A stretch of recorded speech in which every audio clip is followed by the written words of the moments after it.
11 tahun yang lalu, Februari tanggal 19. Mimpi itu seperti nyata. Aku melihat orang-orang berlari dan ketakutan. Kenapa kita yang harus meninggalkan desa ini, Mbah? Kenapa kita harus meninggalkan makam Mbah di sini? Kamu harus tahu, di dunia ini ada banyak hal yang terjadi yang kita tidak pernah tahu alasannya. Dan Gusti Allah ngasih ke kita. Jangan tinggalin aku. Apa salah kami, Abah? Sehingga kami harus mengungsi. Apa salah kami? Sehingga pesantren kami harus ditenggelamkan. Kurang apa lagi? Uang itu sudah ada di tanganmu. Berpecah belah sama saudara, bertengkar, bertentangan. Karena apa? Uang lapindo. Ya Allah, kenapa semua ini menimpa desaku? Masa kecil kami, masa lalu kami, semuanya direnggut oleh lumpur. Tanah kami sudah terendam lumpur, Pak. Jenazah mau dikubur di mana? Masukin saja ke dalam lumpur. Demi Tuhan, saya sumpahin, mereka bakal ngerasain sakitnya seperti kita, Pak. Itu udah hampir 11 tahun ya. Itu 2006 bulan Mei kalau nggak salah. Yang setahu saya itu dulu ada 3 kecamatan, 16 desa yang tenggelam akibat lumpur lapindo. Itu banyak merenggut nyawa juga, terus banyak yang dirugikan secara finansial, secara psikis. Yang pastinya kehilangan tempat tinggal, tempat pekerjaan, lahan pekerjaan, sekolah. Bertahun-tahun hidup di sana, tiba-tiba tempat tinggal kalian hilang, lenyap begitu aja. Nggak ngerti gimana psikologisnya, rasanya kayak gimana.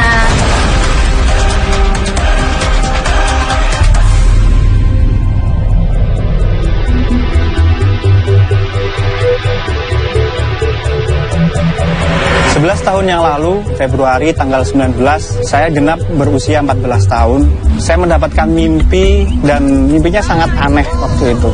Saya sedang asyik bermain dengan teman-teman saya, lalu tiba-tiba datang sebuah badai.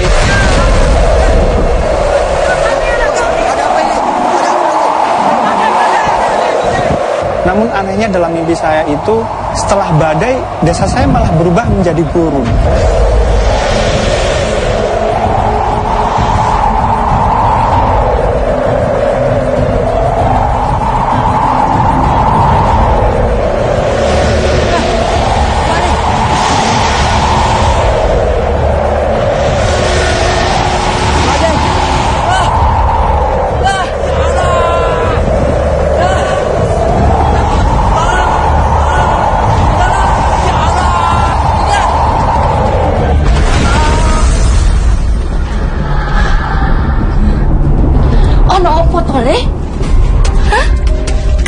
Buruk lagi. Makanya, Le, kalau mau tidur itu ya berdoa dulu. Sudah, Abah. Itu ada cedar.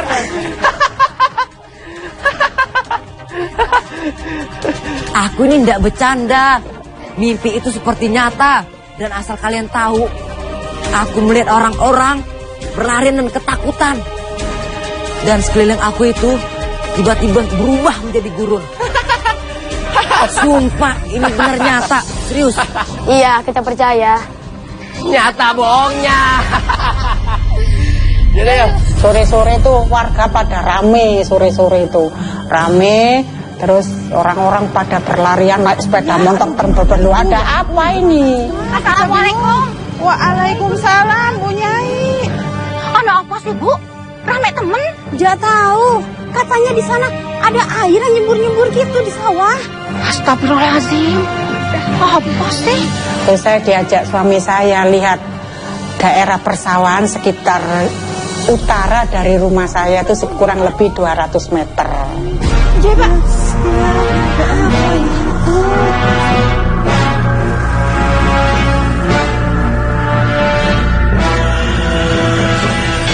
Terus di sana itu ya saya lihat memang awalnya kecil, terus besoknya lagi semakin membesar mengenangi sawah-sawah itu. Apa ya? Aku nggak tahu, Bu. Pengumuman gitu di masjid rumah. Pengumuman kepada seluruh warga desa harap segera menyelamatkan diri karena Tanggul Timur jebol. Pengumuman kepada seluruh warga desa Karena Tanggul Timur jebol. Waduh, orang-orang sudah berhamburan, berlari, sing nggo panci, sing nggawa apa melayu terbirit-birit.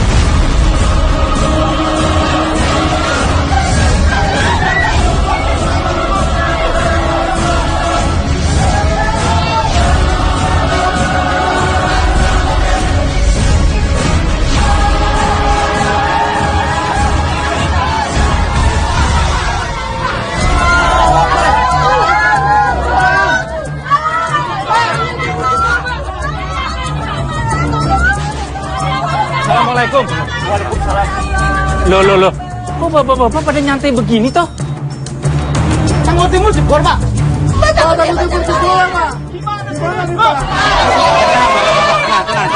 Bapak. Saya hanya sekedar melakukan simulasi agar warga tidak kaget.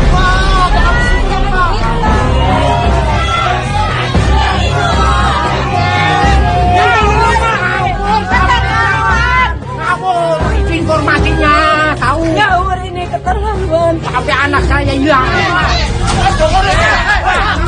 Jangan begitu, Pak. Bercanda kayak gini, Pak. Tolong dong, jangan jadikan bahan bercandaan. Ini bencana, Pak.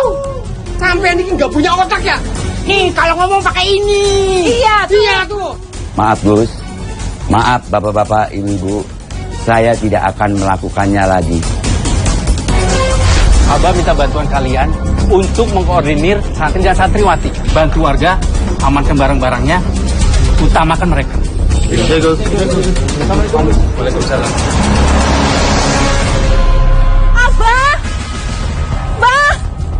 Abah! Haidar, Haidar nggak ada di kamarnya. Memang sudah dicek, Bu? Sudah, tapi nggak ada. Ya sudah, biar Abah yang cari sendiri ya. Ibu tolong arahin bocah-bocah untuk membantu warga-warga di sini, ya. Jeh. Ya wis. Melihat Haidar enggak? Enggak, Gus. Ya sudah, kalian berpencar mencari Haidar ya. Abah mencari ke Tanggul ya. Sampai Tanggul, Gus.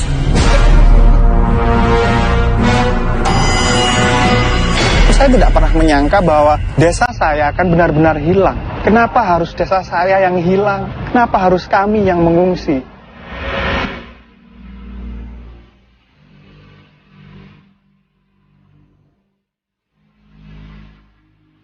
Ya Allah, kenapa semua ini seperti mimpi yang pernah ada?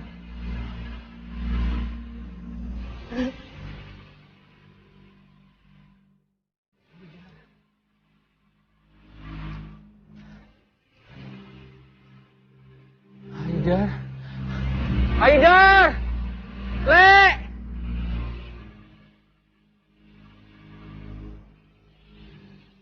Kamu ngapain di situ, Nak? Ayo, Le, kamu turun, Le. Bah, kenapa kita harus pergi dari sini? Kenapa kita yang harus meninggalkan desa ini, Mbah? Kenapa kita harus meninggalkan makam Mbah di sini?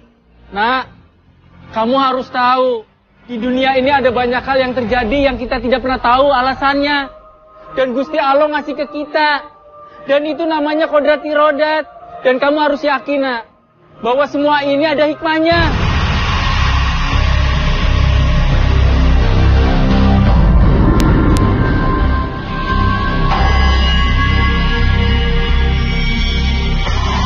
Ayo, Nak. Haidar. Turun, Nak. Le.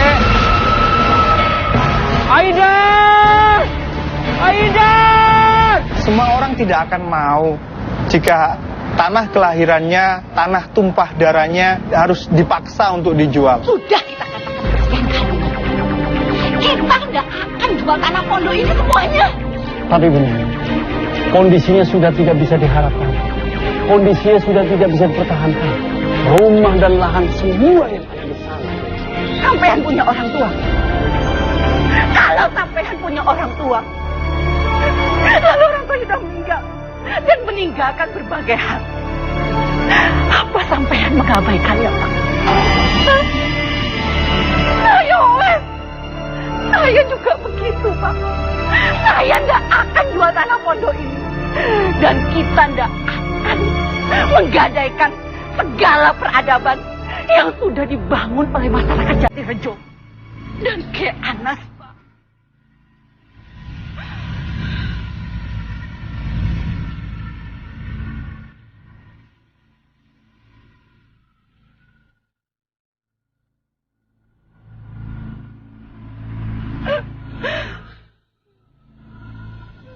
Dan problem yang sangat berat adalah waktu itu ketika ada salah seorang warga yang terkena lumpur ini meninggal dunia.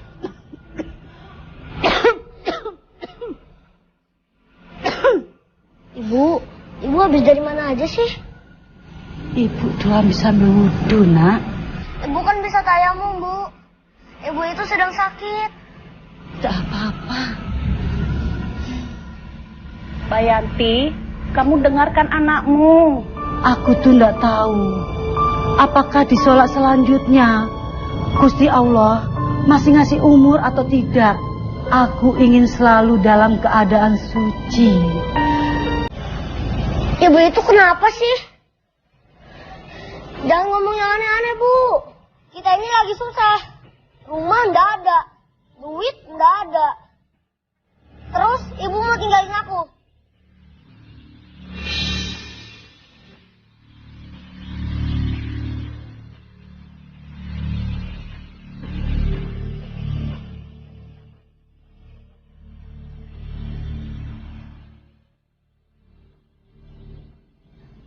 Ya Allah, kenapa semua ini menimpa aku?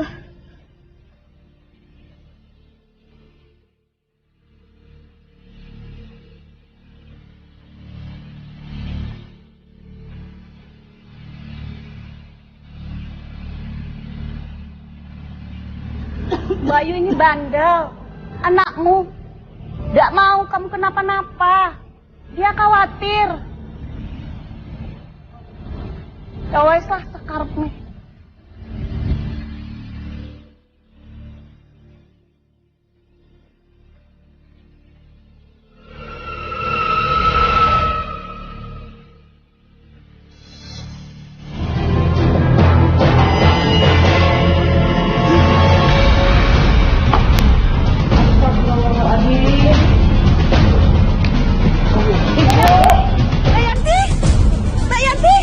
Mbak Yanti, kenapa ya Mbak?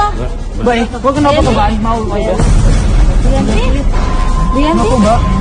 Innalillahi wa inna ilaihi raji'un. Ibu mulai. Ibu apa? Ibu. Mbak Yanti. Mbak Yanti. Mbak Yanti. Mbak Yanti. Mbak Yanti. Bangun, Bu. Jangan tinggalin aku, Bu.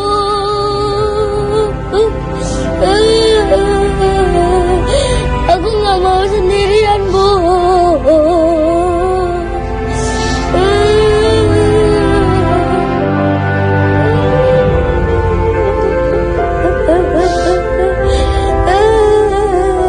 Tapi ketika meninggal di satu tempat, di pengungsiannya atau di tempat barunya, masyarakat tidak serta-merta mengizinkan di desa setempat itu.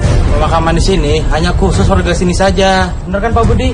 Tapi Pak, tanah kami sudah terendam lumpur Pak. Bagaimana ceritanya? Jenazah mau dikubur di mana? Masukin saja ke dalam lumpur. Masukin dalam lumpur? Maksud sampean apa? Maksudnya apa? Sampean mau ngajakin ribut? Maksudnya apa? Sampean mau ngajakin ribut? Pak, harusnya kalian sadar, kalian itu pengungsi, cuma numpang.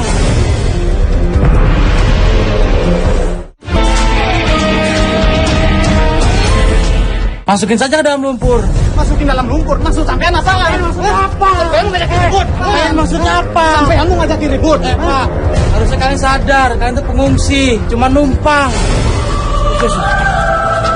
Sabar. Mulut mereka itu loh Pak, nggak bisa dijaga. Mereka telah menghina kita Pak. Demi Tuhan Pak, demi Tuhan saya sumpahin, mereka bakal ngerasain sakitnya seperti kita Pak. Sabar, sabar. Gusti Allah nggak tidur. Pasti semua ada hikmahnya. Sabar yo. Apa salah kami Abah? Sehingga kami harus mengungsi. Apa salah kami Abah? Sehingga kami harus mengungsi. Pertanyaan itu yang terus terngiang-ngiang dalam benak saya. Apa salah kami sehingga pesantren kami harus ditenggelamkan? Masih belum hilang dalam ingatan saya. Ketika saya berada di pengungsian, saya masih ingat betul bagaimana seorang balita yang menangis meminta pulang kembali ke desanya. Dia merengek, "Mak, aku pengen mulih, Mak. Aku gak kerasan dek gini." Tetapi ibunya hanya bisa bungkam dan menangis. Ibunya tidak bisa menjawab karena tanahnya sudah hilang. Rumahnya sudah tenggelam. Bu, pulang ya Bu, aku nggak betah di sini. Sabar Yondo, kita harus tetap tinggal di sini dulu. Kita nggak bisa pulang sekarang, bahaya Ndo. Tapi Bu, aku juga bosan di sini.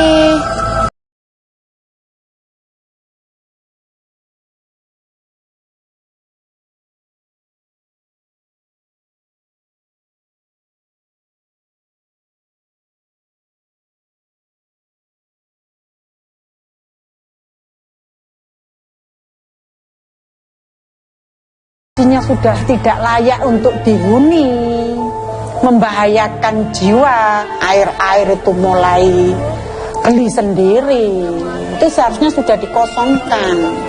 Sini kok airnya mati.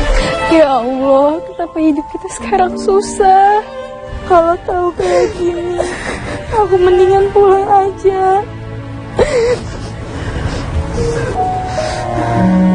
Aku juga, atau kayak gitu, menakut warga ngungsi. Maafkan saya, Bu Nyai.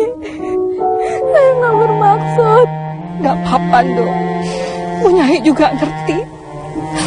Memang nggak mudah melalui semua ini. Kalau kita masih mau bertahan di desa ini. Apunten, Bu Nyai. Saya nggak bermaksud ada. Saya minta maaf. Justru Bu Nyai yang minta maaf. Karena selama ini Bu Nyai belum bisa memberikan fasilitas yang lebih baik lagi buat kalian. Mboten Bu Nyai, kami yang selama ini kurang rasa syukurnya. Maafkan kami Bu Nyai. Ya wes, kalian mau ngambil air, kita beli aja ya.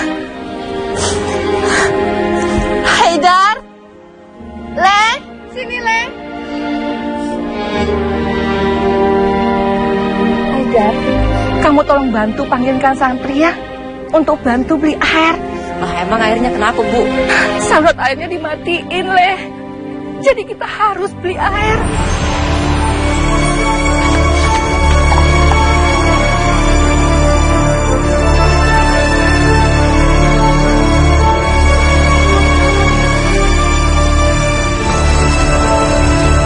Sabar ya Le, ini semua ujian dari Allah.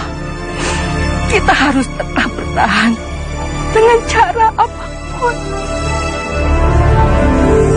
Lampu-lampu itu sudah mulai dimatikan, itu memakan waktu berhari-hari. Kami tetap, meskipun lampu-lampu sudah dimatikan, kami tetap tidak mau keluar, kelompok kecil kami ini. Salamun qawlam min rabbir rahim wamtazul yawma ayyuhal mujrimun alam ahad ilaikum ya bani adam an la ta'budu syaitan. Semuanya harap tenang. Bagi yang mau bertahan, tetaplah di tempat. Semuanya jangan panik. Ini salah satu resiko jika kita ingin bertahan. Silakan Pak dilanjut. Salam ahad ilaikum ya bani adam an la ta'budu syaitan innahu lakum aduwwum mubin wa nibuduni hada siratum mustaqim. Sekarang satu-satunya makam yang masih ada di atas lumpur Lapindo itu hanyalah makam pengasuh Pondok Pesantren Abil Hasan Asyadzili. Ada peristiwa yang sangat terenyuh lah di hati itu. Di situ ada anak-anak santri-santri itu yang mendengar langsung bagaimana Kiai Anas mengaji Al-Quran. Ya memang beliaunya itu terkenal hafid, penghafal Al-Quran.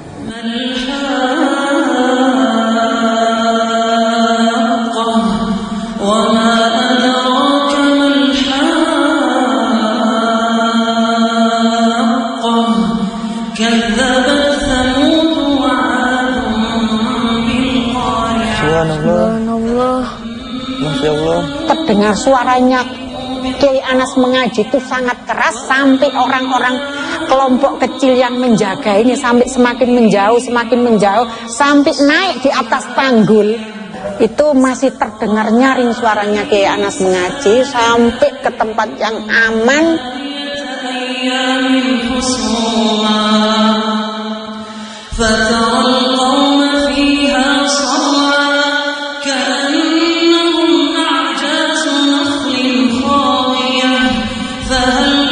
Jam 2 saya ditelepon sama suami saya, "Dek, sampai nggak kepingin untuk melihat makomnya Kiai Abah?"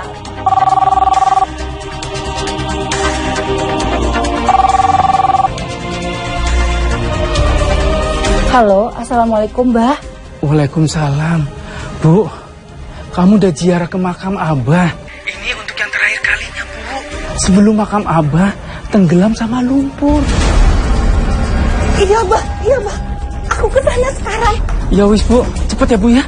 Waduh, saya bangun tidur wis langsung nggak pakai sandal, nggak pakai apa, langsung lari minta antar sepeda motor. Leh, tolong anterin Bu Nyai ke makam Kiai Anas sekarang ya. Iya, Bu Nyai. Ayo. Mas. Bu Nyai terus sini aja. Wes.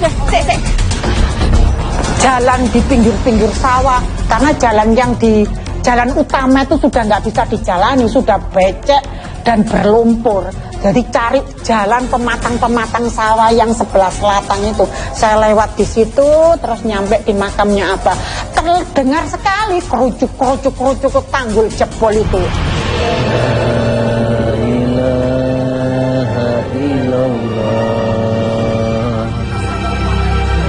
Waalaikumsalam, Bu. Apa? Ibu yang sabar ya, Bu.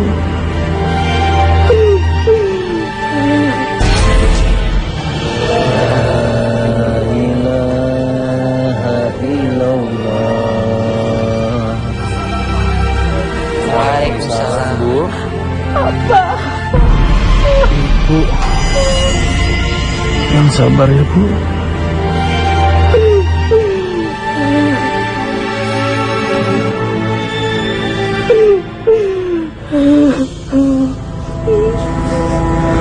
Bu Nyai, kami pamit dulu ya Bu Nyai.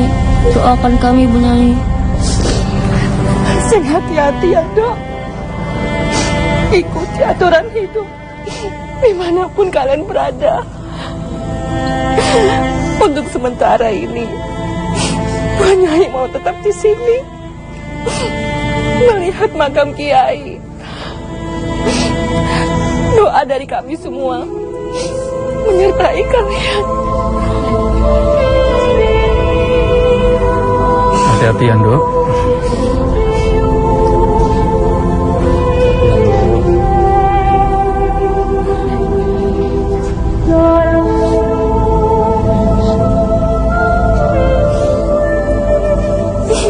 Dok. Kami punya. Hati-hati.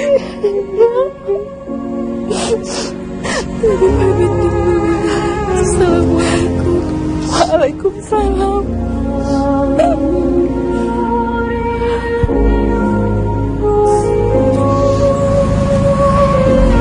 Ibu masih mau di sini? Kakekmu, Kiai Anas, membangun kesemuanya dari titik nol. Dan kita harus memperjuangkannya, Le. Semua ini adalah perjuangan.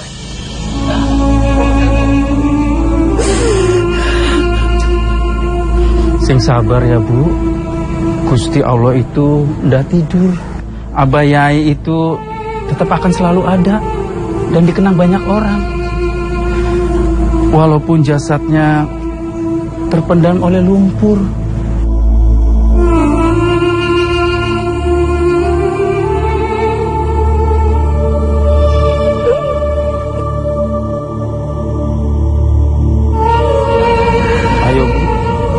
semakin tinggi. Para santri, ayo.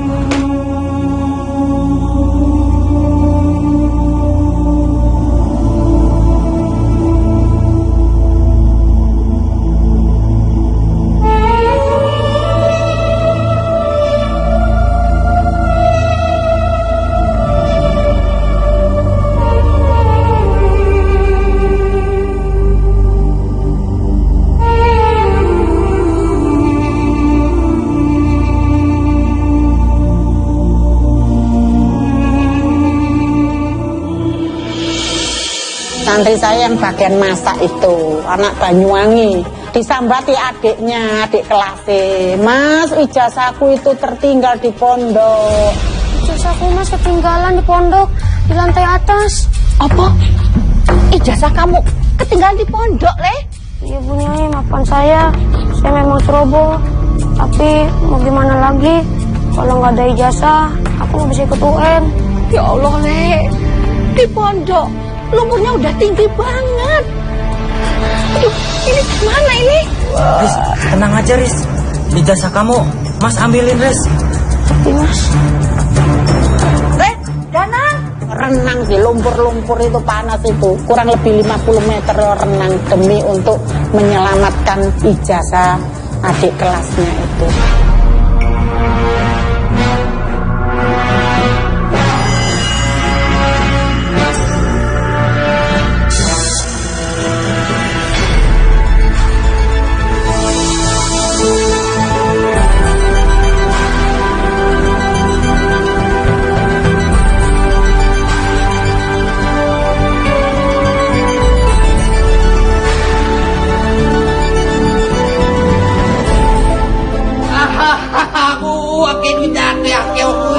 Dan aku yang didake. Ya Allah, kasihan orang itu. Dulu dia adalah orang kaya, tapi dia harus kehilangan segalanya. Ingat Yodar, harta itu tidak akan dibawa mati. Iya Bu. Assalamualaikum. Waalaikumsalam. Abah, Bu Nyai, kita pamit ya. Yowis, doa kami menyertai buat kalian semuanya. Jangan lupa, sholat 5 waktu, jaga akhlak dan ibadah, dimanapun kalian berada. Bu Nyai, minta maaf ya. Bu Nyai belum bisa memberikan tempat yang terbaik buat kalian. Boten Bu Nyai, justru kami merasa sul adab. Di saat pondok pesantren seperti ini, kami malah pergi.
Dia, santri-santri udah pada nggak ada lagi.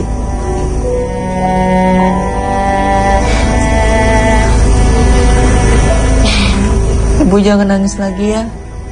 Air mata ibumu ini, Le, sudah kering. Terlalu sakit. Tapi kamu harus percaya bahwa semua yang ada di dunia ini hanyalah titipan. Jika Allah berkehendak mengambil apa-apa yang menjadi titipannya.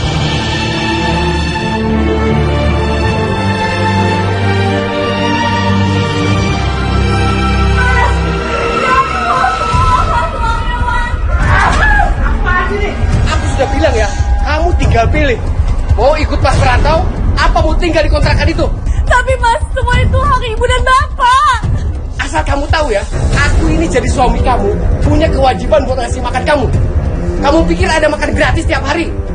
Semuanya harus pakai duit. Udah, biarin aja. Biar dibantu duitnya sama dia. Ibu juga gak butuh menantu kayak dia.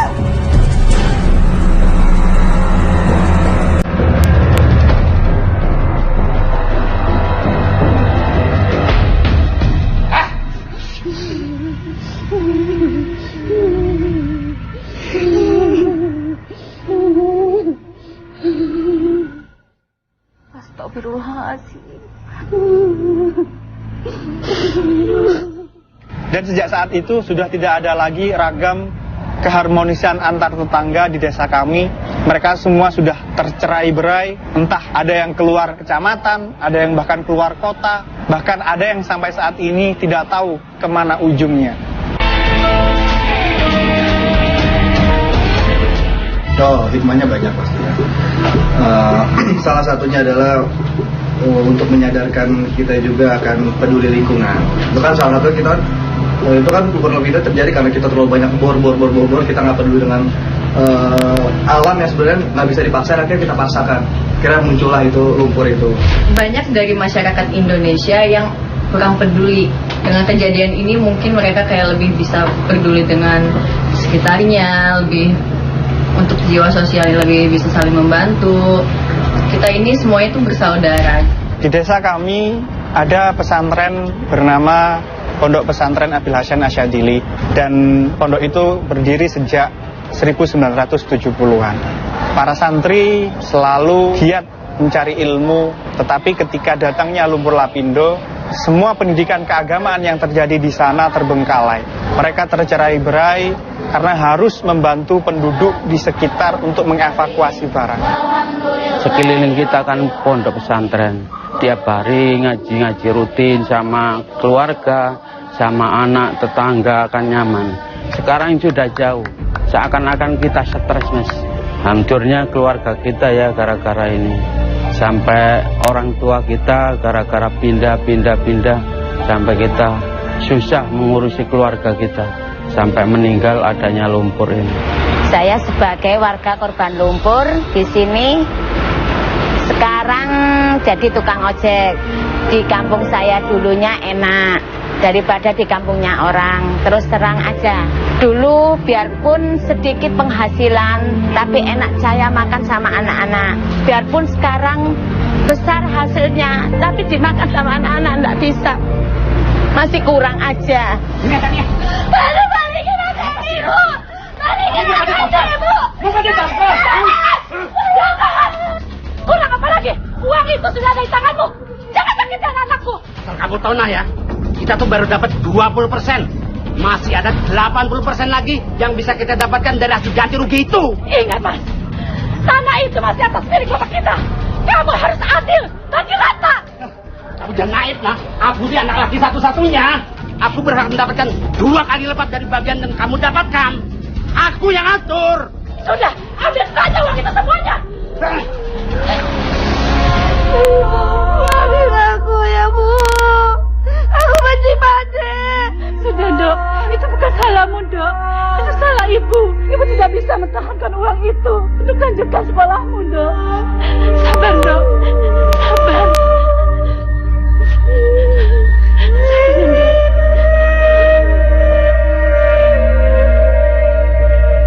Saya nangisnya bukan karena saya senang. Saya susah karena apa? Kita dulu hidupnya enak, Pak, terus terang.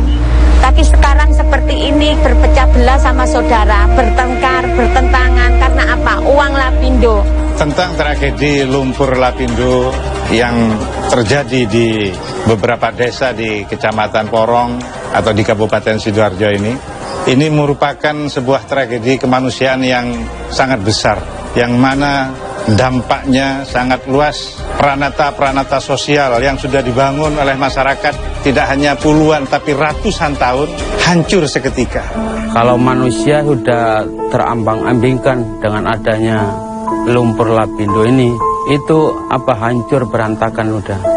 Berantakannya itu ekonominya kita. Kejadian yang juga terenyuh adalah ketika kami sudah sampai pada hari Idul Fitri, menjelang hari raya, semuanya sudah terkena lumpur. Saya ambil inisiatif bersama teman-teman warga waktu itu. Ayo kita laksanakan sholat Id di Tanggul. Sambil kita mengenang, melihat, jangan sampai kita biarkan desa kita tidak ada pelaksanaan ibadah sama sekali. Akhirnya bersama warga, berbondong-bondong kita sholat Id di sana. Di pagi hari yang cerah itu dengan bau-bau lumpur, ketika saya menjelaskan situasi ini bahwa masyarakat dulu ini ya Allah menabung untuk membangun rumah, mengumpulkan sesen demi sesen, tapi pada saat ini engkau ambil titipan itu, masyarakat melihat rumahnya itu semuanya pada menangis. Ada boneka-boneka yang ditinggal sama pemiliknya, anak-anak, rumah-rumah yang auranya sudah nggak ada karena sudah ditenggelamkan oleh lumpur itu. Masa kecil kami, masa lalu kami, semuanya direnggut oleh lumpur.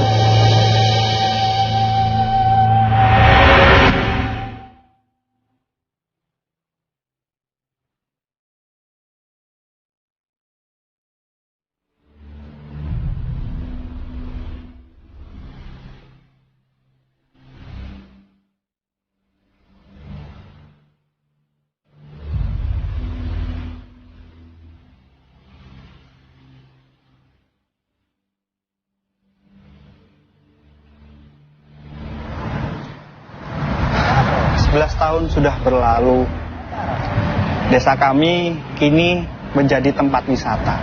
Ya, sebenarnya saya nggak mempermasalahkan kalau memang itu membawa berkah bagi banyak orang. Cuman cobalah Anda renungkan, seumpama rumah Anda terkena musibah, apakah pantas jika itu menjadi tontonan?